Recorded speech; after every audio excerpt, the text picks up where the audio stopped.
I'm Adele Carson, 34 years old, and for most of my life, Christmas at my parents' house meant tradition. The same garland on the staircase, the chipped snowman mugs, the smell of cinnamon rolls baking before dawn. I'd made the long drive home through falling snow, a warm lemon pie cooling beside me, telling myself this year might feel different. But the second I stepped through the door, I saw at my seat at the dining table, the one I'd sat in every year since childhood was gone. Not moved, not shifted to make space, but replaced entirely. My mother looked up from the stove, smiling as if nothing had changed. "It's just immediate family this year," she said, sliding a plate toward my sister's fiancé.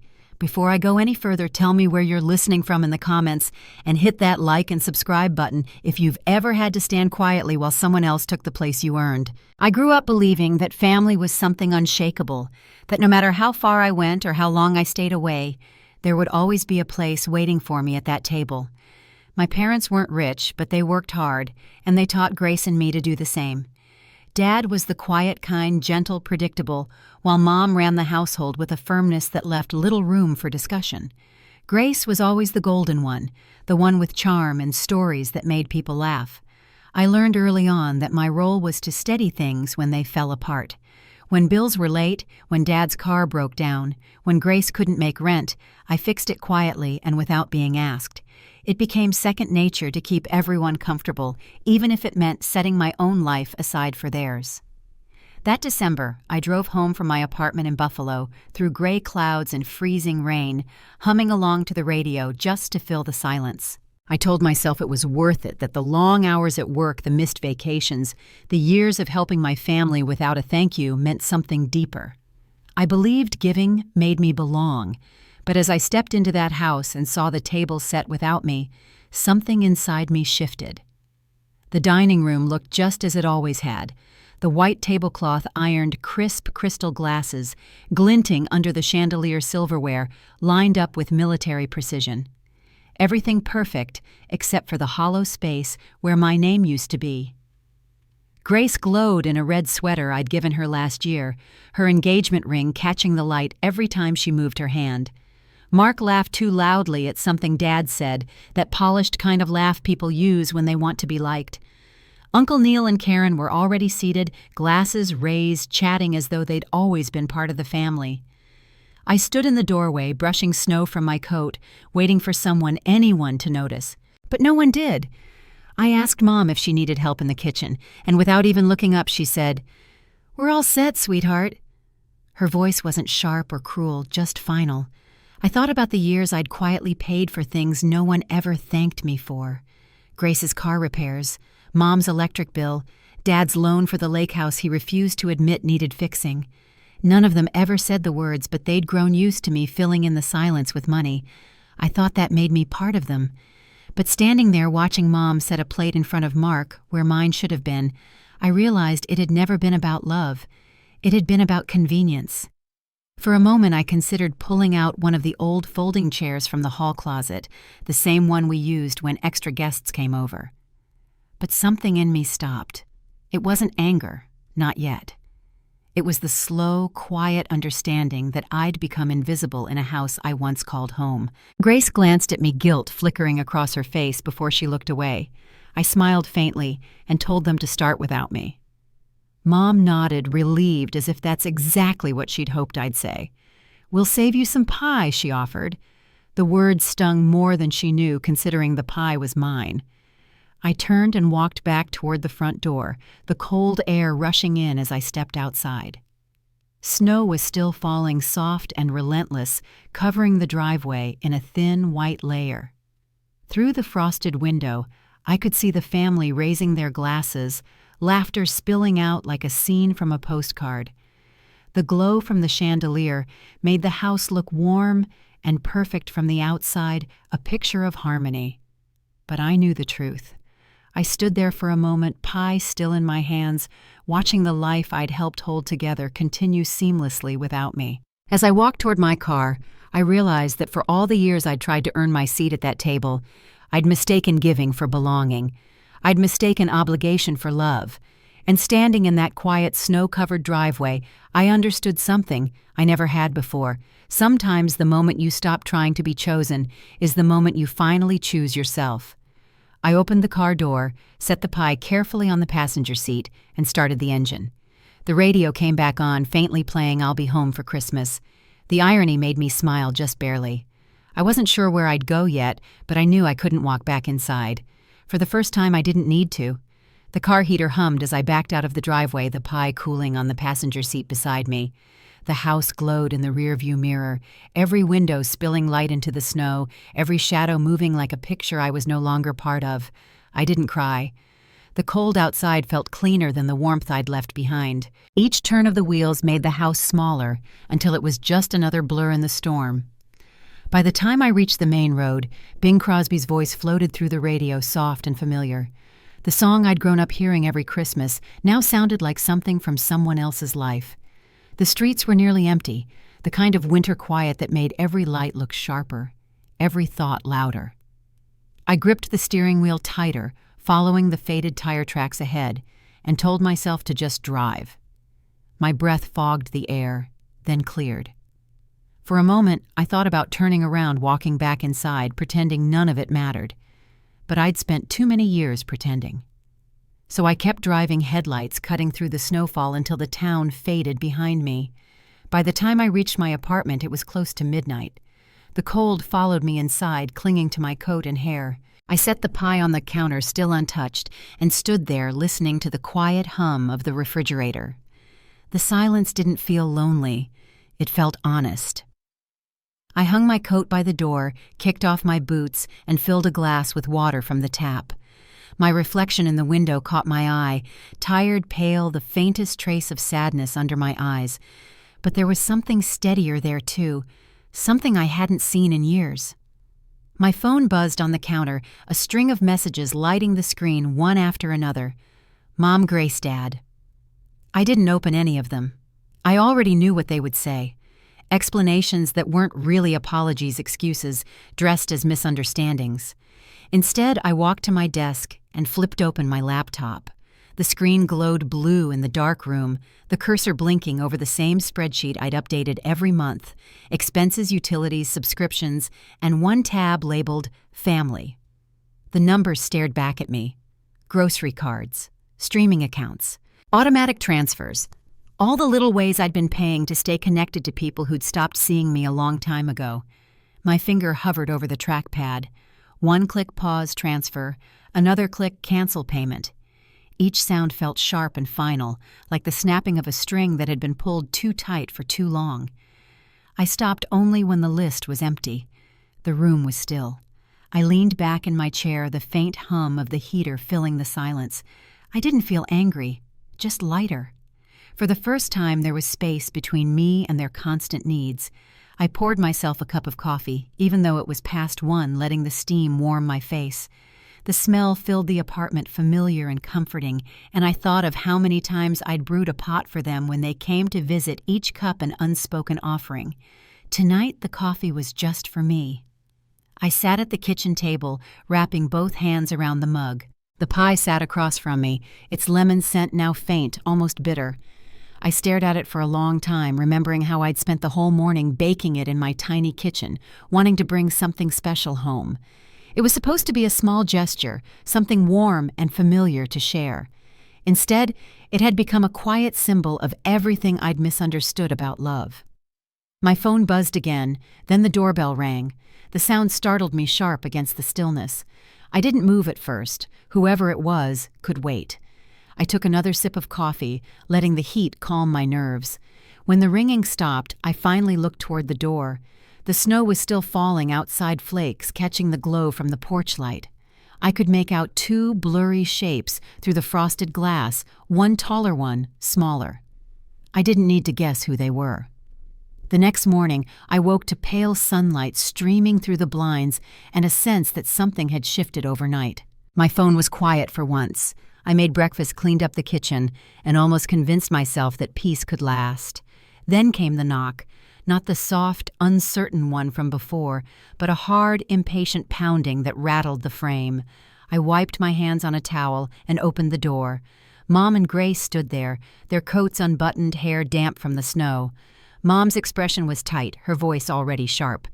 "What did you do?" she demanded before even stepping inside. "Why didn't the money go through? My grocery card got declined. Grace can't make her car payment.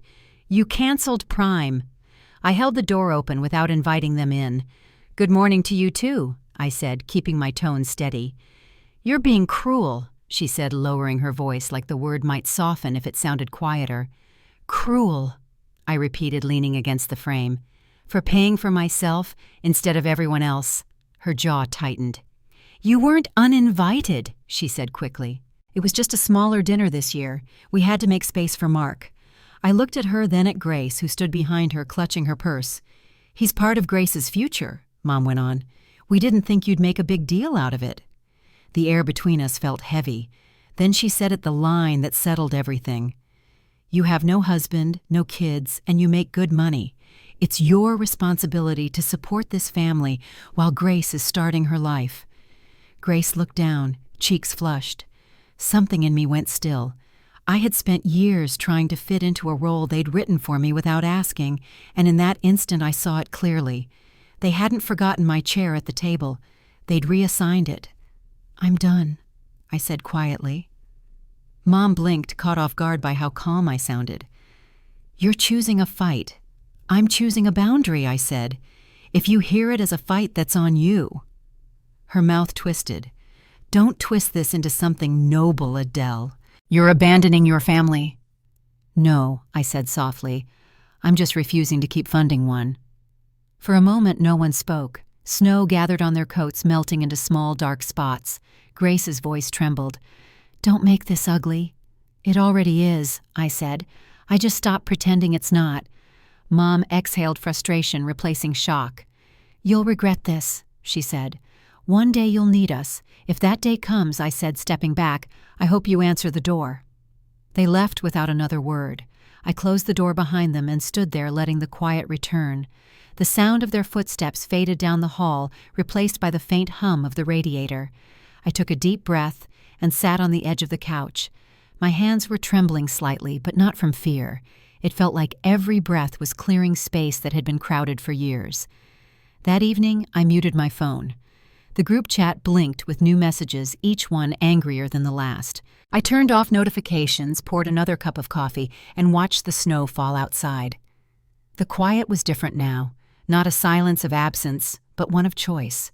For years, I'd been the steady presence holding everything together, always reaching out, always paying up.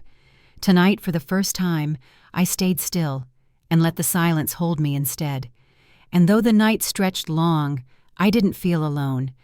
Somewhere deep inside, I knew this wasn't the end, only the first real pause before everything finally changed. The days that followed passed in a strange quiet. The snow kept falling outside my window, soft and steady, burying the sidewalks and muting the city. My phone barely lit up anymore, but when it did, it was always the same messages from home that I didn't open. Sometimes I'd see a name flash across the screen, Mom or Grace, and turn it face down again.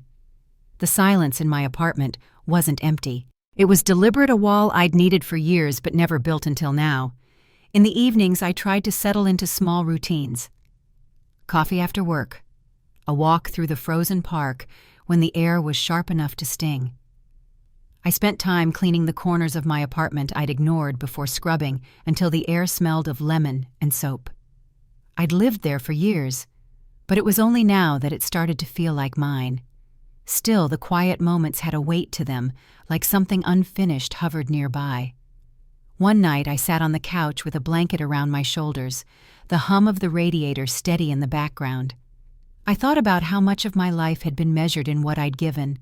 The credit card bills, the transfers, the little help that became expectation. For years I told myself it was love, the kind that filled in gaps and kept things running.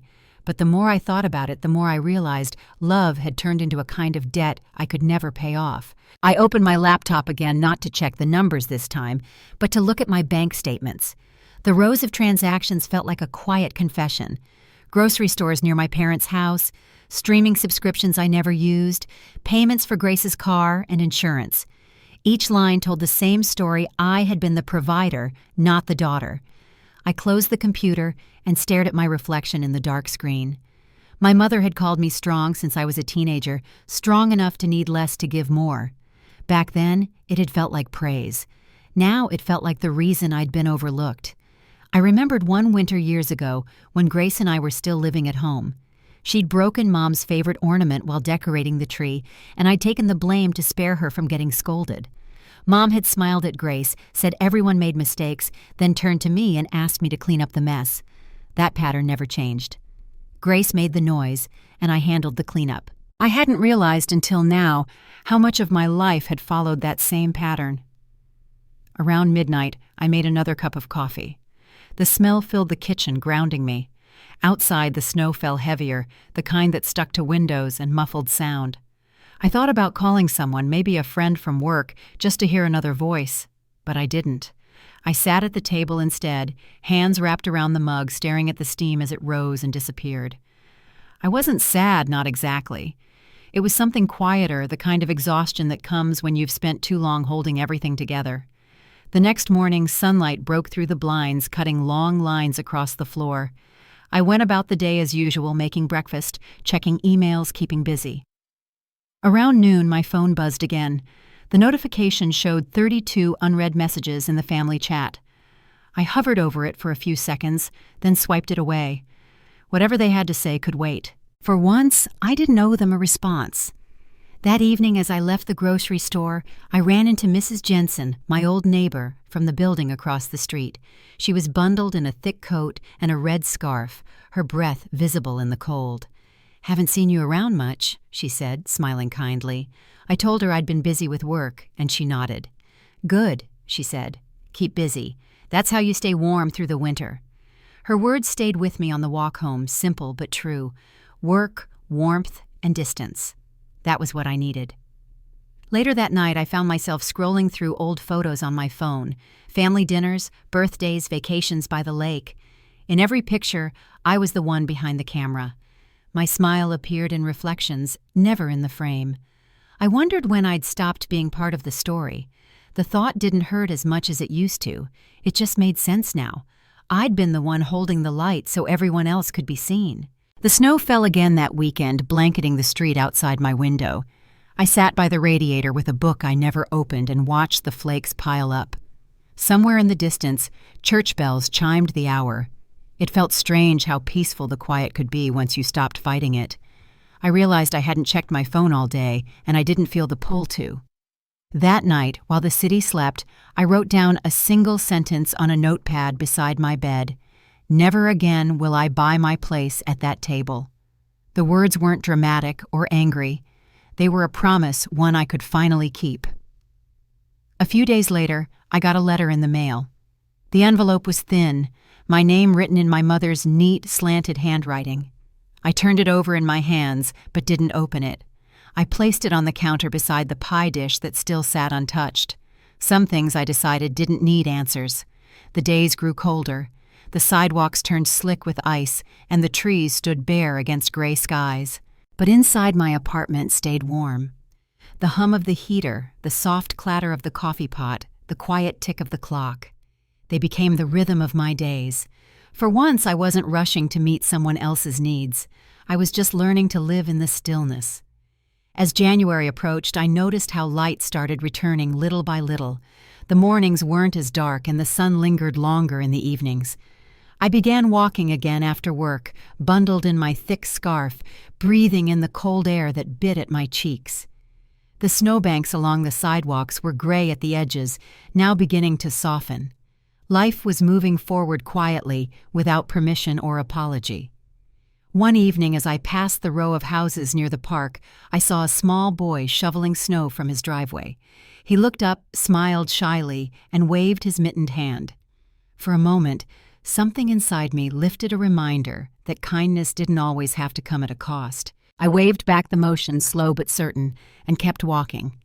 Back home, I placed the pie dish in the sink and finally washed it. The lemon scent rose faintly as the warm water filled the basin. I dried it carefully and slid it back into the cupboard where it belonged. It felt like closing a chapter, not out of anger, but out of understanding. The quiet in my apartment didn't feel heavy anymore. It felt earned, and somewhere deep down, I knew the stillness wouldn't last forever. Sooner or later, the noise would return, another knock, another demand dressed as concern. But this time, I wouldn't answer the same way. Something inside me had shifted for good. Winter stretched on the kind that dulls every sound and slows every thought. The sidewalks were still edged with gray snow, and the nights fell early, pressing against my apartment windows before dinner.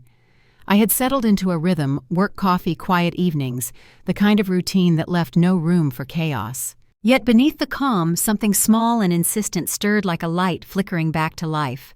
One night I was sitting at my desk going through some work files when I opened the budgeting app on my laptop by mistake.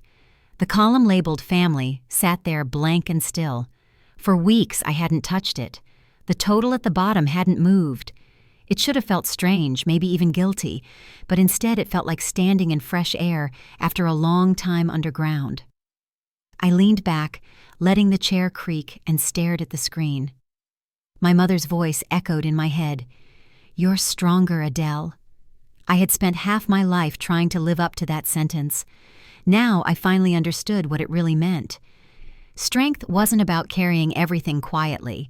It was about setting it down before it broke you. I shut the laptop and walked to the kitchen. The air smelled faintly of lemon from the candle I'd been burning since morning. Outside snow drifted down again, soft and unhurried. I wrapped a blanket around my shoulders and sat by the window, watching the lights from passing cars blur against the glass. I thought about the Christmas dinner, about how I'd stood there pretending the room was still mine.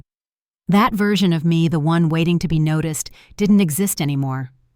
My phone buzzed once on the table beside me. I glanced at the screen but didn't reach for it.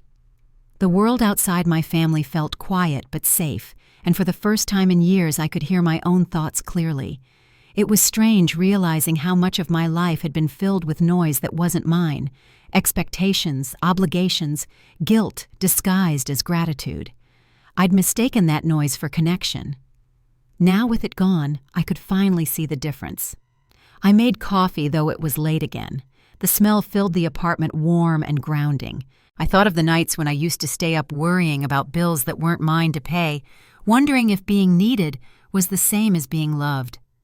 Tonight, the only thing I needed to do was stay still. The next few days passed in the same quiet rhythm. Work was steady, the air outside sharp and clean. On Saturday morning, I woke early and walked to the corner cafe. The barista knew my order by now, black coffee, no sugar, and smiled when she saw me. I sat near the window, hands wrapped around the cup, watching people pass by, bundled in coats and scarves. There was something comforting about being part of the world again, even as an observer. When I got home, I noticed a small envelope tucked under my door. My name was written on it in neat, familiar handwriting. Inside was a short note from my father. "We miss you. Call your mother. She doesn't say it, but she's worried." The words were careful, the kind of message meant to soothe without taking sides. I folded the note and placed it in a drawer. Some bridges I thought didn't need to burn, they just needed time apart. That night I decided to clean out the drawers in my desk. Old receipts, notes, papers, things I hadn't touched in years. Buried under a stack of envelopes, I found a photo from a summer long ago. Grace and I sitting on the dock by the lake house feet, in the water, our mother standing behind us with her hand on Grace's shoulder. I wasn't even looking at the camera. I'd been watching the horizon. I stared at that photo for a long time before sliding it back into the drawer. Some patterns, it seemed, had been there from the beginning. Later, as I sat by the window, I heard footsteps in the hallway, slow measured and stopping right outside my door. The knock came softly at first, then again louder. I hesitated, then rose and opened it halfway. My mother stood there bundled in her gray coat, snow clinging to her hair. For a heartbeat, we just stared at each other. "I thought maybe you'd answer this time," she said. Her voice was even, but her eyes looked tired. I didn't move. "Is everything all right?" She hesitated, adjusting her scarf. "We need to talk," she said. "Just for a minute." I opened the door wider. She stepped inside, glancing around the apartment as if measuring how different it looked from the last time she'd been here. "It's neat," she said quietly. "You always did like things in order." I nodded, waiting. She took a slow breath. "You didn't need to cut us off completely." "You made your point." "I wasn't making a point," I said. "I was making a change." Her expression flickered, but she stayed composed. "Your father doesn't know what to do with all this tension. Grace has been upset. You've always been the sensible one, Adele. Maybe you could just fix it," I said, finishing for her. "Like always." She didn't answer. For a long moment, the only sound was the hum of the heater. Finally, she sighed. "You're stronger than the rest of us," she said, her tone softening. "I thought you could handle more." I met her gaze. "That's exactly why you gave me more." Something shifted in her eyes. Recognition, maybe, or just surprise. She looked toward the window, the city lights reflecting faintly on her face. "It's not easy for me either," she said. "You think I don't feel things, but I do." I believed her, but it didn't change what needed to be said. "Feeling things doesn't make them right," I said quietly. She turned back, eyes sharp again, but this time she didn't argue. Instead, she picked up the note my father had written from the counter and held it for a moment. He meant every word she said. "I know," I replied. "I just need space." She nodded once, a small, uncertain motion. "You've always been too much like your father," she murmured almost to herself. "Quiet until it counts." When she left, the apartment felt still again. I stood by the window watching her figure disappear down the street, the snow swallowing her footsteps. Something inside me settled. The confrontation hadn't been loud or dramatic, but it had been honest maybe for the first time in our lives. I poured myself another cup of coffee and sat back at the table. The silence that filled the room didn't feel heavy anymore. It felt earned, like the pause after a long sentence finally ended. I glanced at the clock, nearly midnight, and opened my notebook.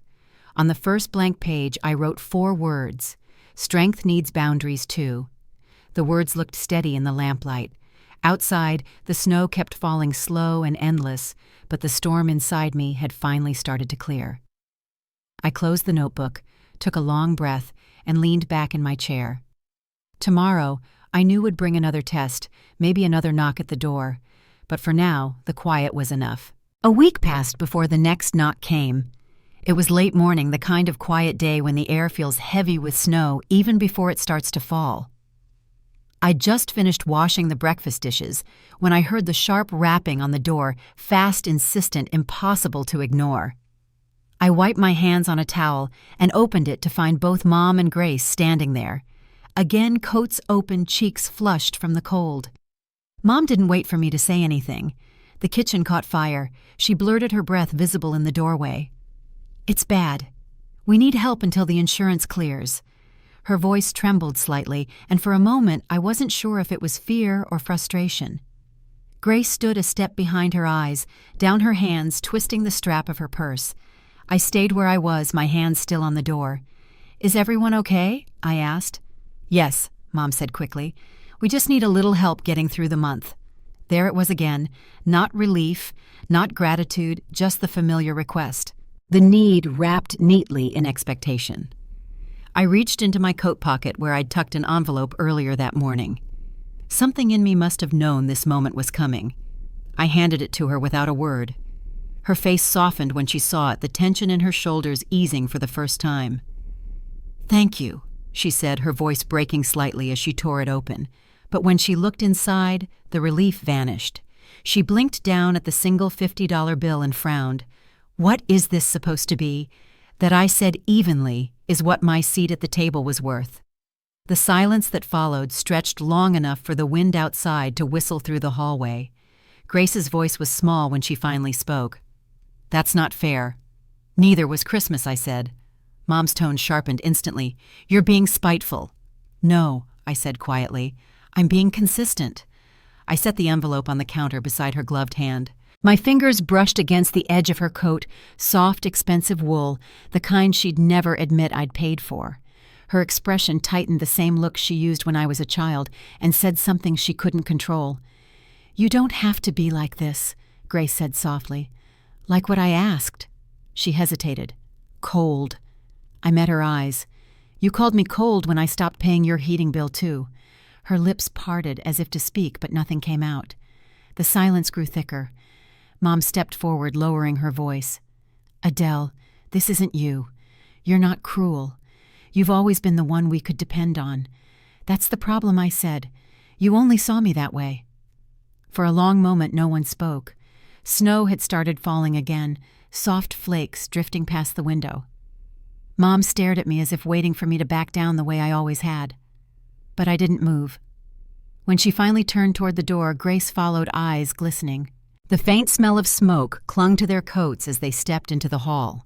I watched from the doorway as they walked away, their figures fading into the falling snow. When the door closed, the air felt clearer, as if the apartment itself exhaled. I stood still for a long time, just listening to the hum of the heater. That night, I lit a candle on the kitchen counter. Its flame flickered gently, throwing small, steady light against the walls. I made a cup of tea and sat by the window watching the flakes collect on the streetlights. My phone buzzed again, first Mom, then Dad.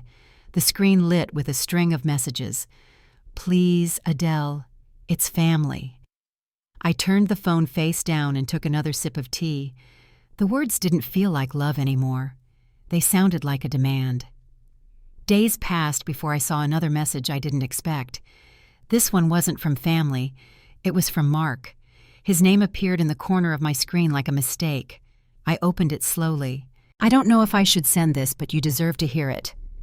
Attached was an audio file. I hesitated for a moment before pressing play. At first all I heard was the clinking of silverware and faint Christmas music in the background, then voices. Uncle Neil, loud as always. "So, how's the martyr doing?" he said, followed by laughter. My mother's voice came next, lighter, almost amused. Probably sulking like we ruined her wedding day. Grace chimed in quietly. "She'll get over it. She always does." Dad's voice was lower but clear. "At least now we can have a holiday without one of her lectures." Then Karen's voice joined in sharp with judgment. "She always tries too hard. The gifts, the clothes, it's exhausting." The laughter that followed filled the room again, the room I had left behind that night. But then another voice cut through it, softer and uncertain. It was Mark. "You know," he said, "she can probably hear all of this through the door." The room went silent on the recording, the kind of silence that carries weight. Then the file ended. For a moment I just sat there, phone in hand, the soft glow of the screen reflecting on the cup of tea beside me. I didn't move. I didn't even breathe. The quiet that followed wasn't shock. It was something colder, a clarity that left no space for disbelief. Another message came through from Mark. "I'm sorry. I didn't know they talked about you like that. I told Grace it was wrong. She got angry. I moved into the house after New Year's, but it's bad." I read the words twice. The irony of the man who'd taken my place at that table being the one to tell me the truth wasn't lost on me. But I didn't reply. I set the phone down and stared out at the snow still falling outside. The lights of the city blurred in the distance, soft and unhurried. That night I didn't play the recording again. I didn't need to. Every voice was already carved into memory. But for the first time, the hurt didn't make me small. It made me certain. There would be no more second chances, no quiet forgiving, for the sake of peace. When morning came, the snow had stopped. I made breakfast, sat at the table, and watched sunlight spill across the floor. The world felt still, not empty, just settled. I cleaned the counters, folded the blanket on the couch, and let the quiet stretch without filling it. The tea mug from the night before still sat by the window, cold, now the last trace of steam long gone. I picked it up and washed it, the sound of running water soft in the background. I didn't feel angry anymore. I didn't feel sad either. What I felt was a kind of steady calm, like something heavy had been lifted without me noticing. There was no need to plan what came next. I already knew, because now every choice I made would be mine alone, no more silence mistaken for peace, no more giving mistaken for love. A week after Mark's message, the snow had begun to melt, leaving slush and dark streaks along the streets. The air was sharp, but lighter, as though winter was finally loosening its grip. I hadn't heard from my family since that last round of messages, though I knew that quiet never lasted long. When the knock came, it wasn't loud, just a soft, steady tapping that carried through the hallway. I almost ignored it, but something made me look. When I opened the door, my mother and Grace stood there again. The sight of them didn't surprise me, but something about their faces did. They looked worn pale with dark circles under their eyes. Grace's hands trembled slightly as she clutched her phone. Mom's coat smelled faintly of smoke and cold air. "The kitchen caught fire," Mom said again, her voice thinner this time. "We thought we had it under control, but the damage is worse than we expected. We need help until insurance clears." I studied her face for a moment. "Is everyone okay?" "Yes," she said quickly, the answer automatic. "We just need some help, that's all." Her words fell heavy in the small space between us. I stepped aside, letting them in. They stood near the doorway, snow melting onto the rug. Mom's hands fidgeted, smoothing her scarf, even though it was already straight. Grace's eyes darted around the apartment, quiet and uneasy. "You've always been the responsible one." Mom began, her tone even but strained. "I didn't want to come here, but we're running out of options." I opened a drawer and pulled out another envelope already prepared. She took it with visible relief, unfolding it right away. Inside was a single $50 bill. The pause that followed felt endless. "What is this supposed to be?" she asked, finally, her voice flat. "That I said is what my seat at the table was worth." Grace inhaled sharply. "That's not fair," she said, her voice cracking a little. "Neither was Christmas," I replied. Mom's face hardened, her lips pressing into a thin line.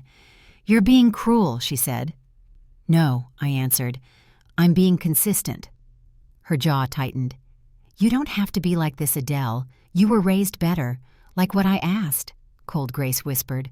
I looked at her. "You said the same thing when I stopped paying your heating bill." For a long moment, no one spoke.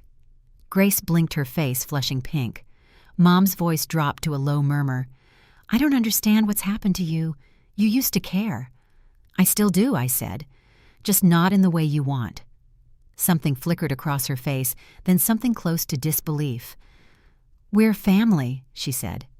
"I know," I answered. "And that's why I'm finally telling the truth." The words seemed to settle between us like dust. Mom looked at me for a moment longer, then turned toward the door, shaking her head. "You'll regret this one day," she said quietly. "If that day comes," I said, "I hope you answer the door." They left without another word. The sound of their footsteps faded down the hall, replaced by the low hum of the heater and the muffled rush of wind outside. I stood there until the quiet filled the apartment again, thick but peaceful. That evening I sat at the kitchen table, tracing circles on my mug of tea as the light faded. My phone buzzed on the counter first once, then again, then again. Mom, Dad, Grace. The messages came in waves. I didn't open a single one. When I finally looked up, the candle on the counter had burned halfway down.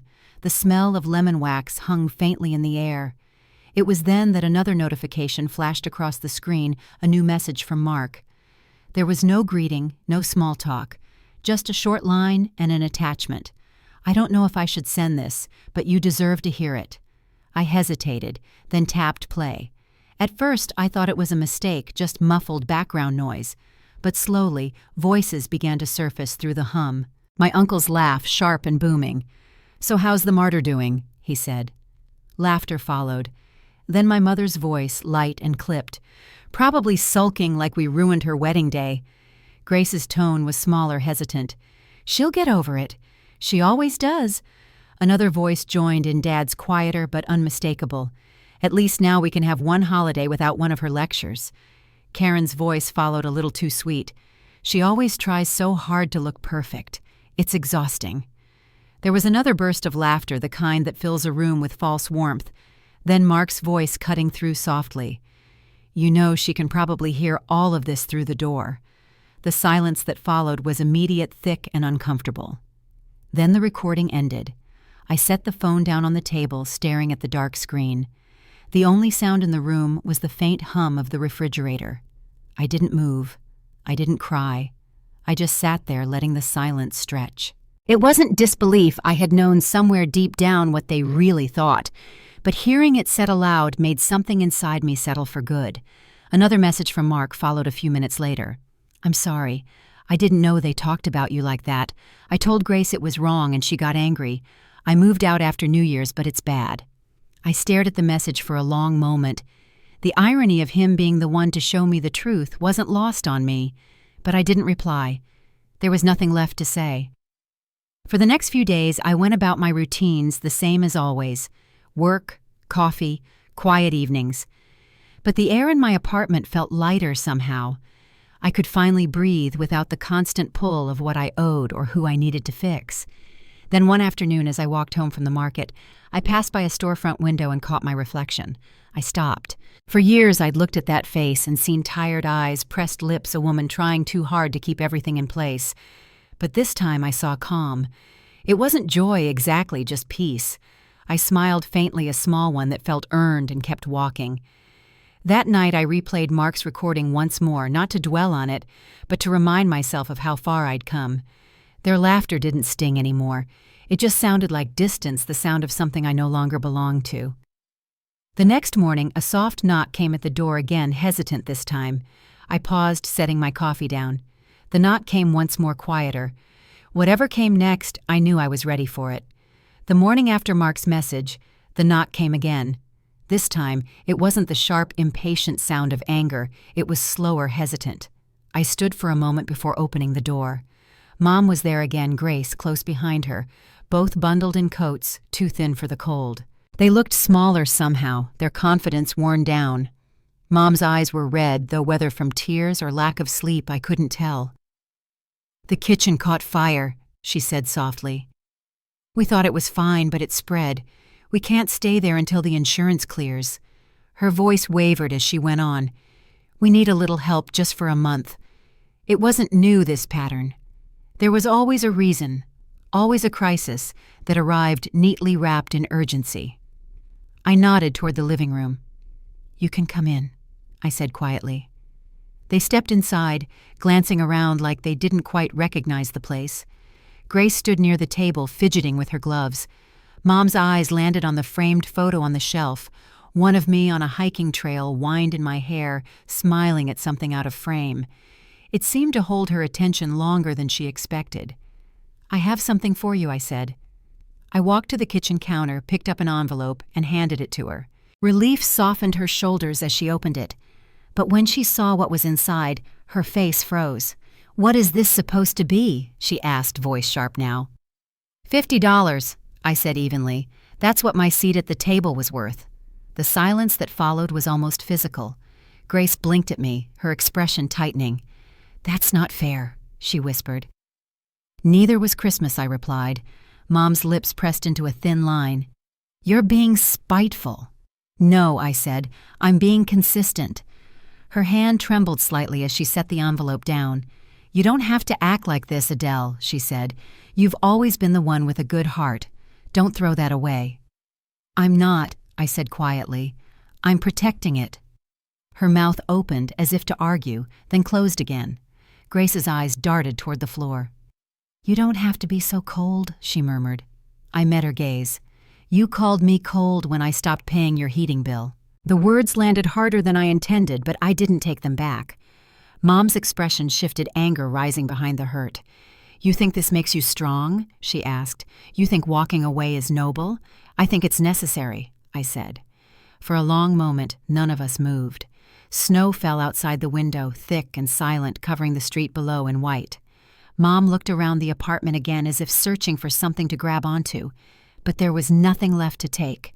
She turned toward the door, her voice tight. "One day you'll need us, and we won't be there. If that day comes," I said softly, "I'll take my chances." The door shut behind them. Their footsteps faded down the hall until only the hum of the radiator filled the room. I stood there for a moment, then walked to the window. The snow had stopped, leaving everything outside pale and still. Later that evening, I sat at my desk working through some paperwork when another message appeared on my phone. It was from Mark again. This time, he asked to meet. I hesitated, then agreed to let him stop by. When he arrived, he looked tired, older than I remembered. His coat was zipped to his chin, and his breath clouded the air as he spoke. "I moved out," he said. "Couldn't stay there anymore." He pulled an envelope from his pocket and set it on the table. "I found this while sorting through mail," he said quietly. "I thought you should see it." I opened it slowly. Inside were printed statements, receipts, transactions, my name printed across the top of each page. My heart sank as I read the details: restaurant charges, hotel stays, a stroller from a baby boutique. Nearly $8,000, all billed to a card I didn't remember opening. "She opened it under your name," Mark said softly. "Your sister. She told your mom you'd understand, that you'd never press charges because, well, your family." I felt something inside me go still. Not shock, not even anger, just a quiet recognition that this was the final piece of the truth I'd tried not to see. "Why are you telling me this?" I asked. He met my eyes. "Because it's wrong," he said, "and because I couldn't keep pretending." When he left, I sat at the table for a long time, the papers spread out before me like proof of a story I'd already lived. The numbers blurred together, but each one carried weight. That night I called the bank, then a lawyer. The process was slow, deliberate, full of questions and forms, and waiting on hold. But each step felt lighter, like air returning to a room that had been shut too long. 2 days later, my phone buzzed again, this time with a text from Grace. "You don't have to make this worse," she wrote. The next day, Mom called. Her voice was sharp, controlled. "We don't call the police on family," she said. But we should, I thought, because silence had protected them long enough. When the police finally reached out to Grace, the calls stopped. The messages, the guilt, all of it went quiet. I didn't feel triumphant, just steady. The noise that had filled my life for so long had finally gone still. Weeks passed, and the lawyer confirmed what I already knew: the account was closed. My name cleared. Justice didn't arrive with any celebration. It came with paperwork, signatures, and a kind of peace that was almost unfamiliar. That night I sat by the window again, candle burning, low tea cooling beside me. The city outside was quiet, the last of the snow melting into the dark pavement below. I whispered to myself, barely loud enough to hear, "The debt is paid." The words felt final. In the reflection of the window, I saw my own face, not hardened, not bitter, just calm. For the first time, the silence around me didn't feel like absence. It felt like space. And in that space, I finally understood what freedom could sound like. When March arrived, the snow along the sidewalks began to fade into long gray ribbons. The air smelled faintly of thawed earth and damp stone, a small reminder that even the hardest winters give way to light. The days felt longer now, quieter too. My phone had stayed silent for weeks. No more calls, no more messages layered with guilt or apology. For the first time in years, peace didn't feel like something I had to earn. It simply existed. One afternoon, my lawyer called to confirm everything was finalized. The fraudulent account was closed, the bank had issued a written apology, and every record tied to my name was cleared. "It's officially over," she said.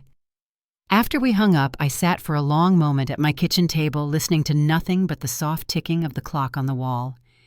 It struck me how rare that kind of quiet had become. I poured myself a cup of coffee and stood by the window. Outside sunlight reflected off puddles where snow used to be bright enough to make the city shimmer. I hadn't realized how tense my shoulders had been until they finally eased. When my phone buzzed again, I hesitated before looking. It was a voicemail from Dad. His name looked unfamiliar on the screen, like it belonged to another lifetime. I pressed play. His voice was softer than I remembered, steady, but full of pauses. "Hey, sweetheart. I don't know if you'll listen to this, but I need to say it anyway. You were right. We treated you like a safety net, and when you stepped away, the whole house fell. Your mother's not ready to admit it. And Grace, well, she's still finding her footing. But I see it now. We built a family that only made noise when it needed something. I'm sorry, Adele. I hope someday you'll talk to us again. Not for money, just to talk." For a long time I didn't move. I just stood there, the words hanging in the air like the faint hum of the refrigerator. I didn't cry, I didn't replay it. I simply saved the voicemail not to listen again, but to keep proof that some truths finally reached the surface. That night, I took out the small notebook I'd kept tucked in the drawer by my desk, the one where I'd written every transfer, every bill paid, every quiet favor. At the very end of the last page, I added one final line: "The debt is paid." When I closed the cover, the sound felt certain, like a door clicking shut. The next morning, sunlight filled the apartment. I washed the old pie dish that had sat untouched since Christmas and slid it back into the cupboard. The faint scent of lemon still clung to it, sweet and sharp all at once. I brewed a fresh pot of coffee, poured a cup, and sat by the window. The city outside had begun to hum again, cars passing, children laughing, somewhere below the world moving forward. For years I thought family meant endurance, that loving people meant carrying their weight, no matter how heavy it became. Now I know it means choice. It means love that doesn't come with conditions or invoices disguised as affection. It means giving without disappearing in the process. Sometimes justice doesn't arrive as a grand moment or a perfect apology. Sometimes it's the sound of your own breath when you finally stop waiting for someone else to value it. I still think of them now and then, of the house, the table, the chair that used to be mine, but those thoughts don't sting anymore. They're just pieces of a story that brought me here to a quiet apartment, a warm cup of coffee, and a peace that belongs entirely to me. If you've ever stood in the cold, waiting for a seat that never opened for you, I hope you find your own kind of warmth. And if this story reached you, share it with someone who needs reminding that it's never too late to stop apologizing for taking up space. Take care of yourself, and if you're listening right now, know that you deserve to sit at a table built by love, not obligation.